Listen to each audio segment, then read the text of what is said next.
Okay, we're going to do the life story. The time has finally come. I'm going to open up about why Africa. How did I end up going to Africa and loving it? Well, it's a long story, so I might as well start at the beginning. The first time I ever actually went to Africa was when I went to Libya, and I think it was 1977. My dad was working there and been there for, I think he had a 3-year contract, and part of the contract was that he could either travel back quite regularly or he could bring his family over to visit him. So we actually went over for a 3-week holiday. Those days Libya was a very prosperous country, and Gaddafi was a much loved leader doing a lot of good stuff. My dad was there to install and help with the telecommunications system. And it was a very interesting place to visit. I mean, we went to the beaches, and of course there was no one else there because it's a very strict Islamic country there at the time. And yeah, of course there was nobody there. So I also went to some of the most incredible, probably the most incredible Roman ruins I've ever been to in my life. A place called Leptis Magna, which is on the coast. And just stunning. And I believe it actually survived the war, fortunately, as well. Yeah, so that was my first kind of introduction, although it wasn't really Africa in the sense of Africa as I travelled later, but of course it was on the continent, so that counts. After that, many years later, I think in '89, I actually went to Morocco, and that was while we were interrailing.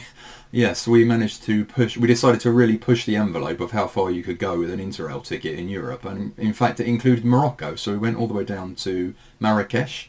And again, Morocco in those days was really a different place. In fact, it was the opposite from Libya. It was a pretty awful place to travel, especially for backpackers. And you just never got left alone. People were following you and trying to be your guide and all that. So it was quite stressful, but it was also extremely exciting. The souk and the whole culture there was really interesting. But again, I would say it's more Arabia than Africa in my way of looking at things. But again, that was point number 2 on the map of Africa. But then things really took off in the early 90s, 1991. I had been working in Berlin for the British Army as a civilian, but for the Army, for a couple of years, having a great time. But I knew obviously they were going to be pulling out of Berlin after the end of the Cold War, so we wouldn't have a job very much longer.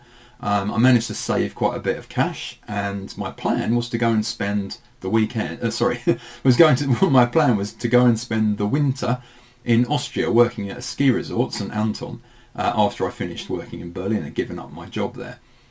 So I went to St. Anton. I had an incredibly badly paid job working for a British ski company. And the snow was terrible that year, so we got there very early, and my dreams of skiing all day and doing some work in the afternoons was unfortunately crushed, as there was hardly any of the white stuff at all.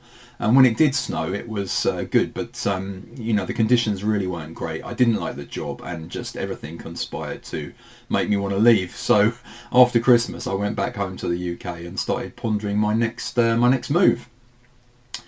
And being rather spontaneous, as I think a lot of people know, I wanted to travel. I knew I wanted to travel. I had the money to do a long trip backpacking. And I was only 22, so I had the world at my feet and little responsibilities, or none really. So what I did was I went down to good old W.H. Smith's, which I recently heard has gone bankrupt in the UK. But anyway, a bookstore, a newsagent in the UK. I was back at my parents' place in Purley, famous place if you know the Monty Python sketch. And I went down to the bookshop, to Smith's, and had a look in the travel section. I was just like, where can I go? And I was looking around and I saw lots of books about India, but everyone was going to India and I didn't want to go there. So there's a couple of books about Australia, and everyone was going to Australia as well. I didn't want to go there. I wanted to do something different.